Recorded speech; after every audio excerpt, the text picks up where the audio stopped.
कथा जे वर्तमान आम सरकार जो आमे कहीचु 200 गोशाला करने वर्तमान सुधा आम 18टी गोशाला को आम सरकार आसला परे नुआ गोशाला को आम गुहाल लेटर दे ऑलरेडी काम आरंभ कर सारीचु एवं गत दिन रे जो पुराना गोशाला थिला सेमानंकर जो विभिन्न बकाया थिला जो आम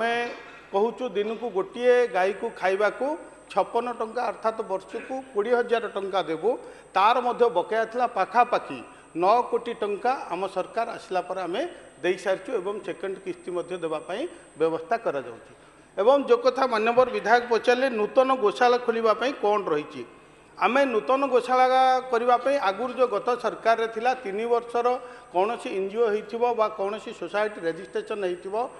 निजस्व जमी थी लीज जमी हो ताकू करने 50टा 100टा एवं 150 गाई रखापी विभिन्न स्लैब अप टू 52 लाख पर्यंत सब्सिडीर व्यवस्था रही एवं गोटे गाई को दैनिक 56 टंका वार्षिक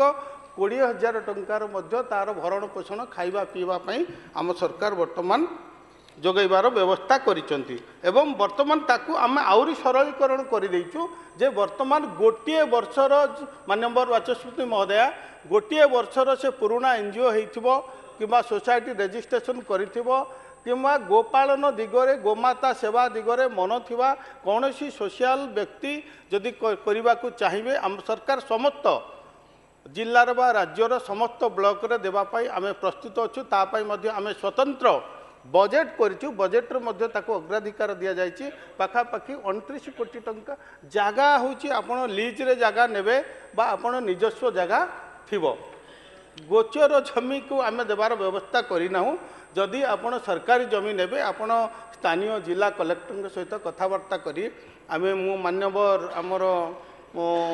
मंत्री सहित रेवेन्यू मिनिस्टर सहित कथबार्ता करूली ताकू आगुरी केमती सरलीकरण करा केवल गोशाला प्रपोजल जदि आम जमी देवार व्यवस्था करुचु जो दिन पर्यंत से गोशाला रही जगह जे नहीं रही गोशाला ना सरकारी खाता को पुणी फेरी यही व्यवस्था करा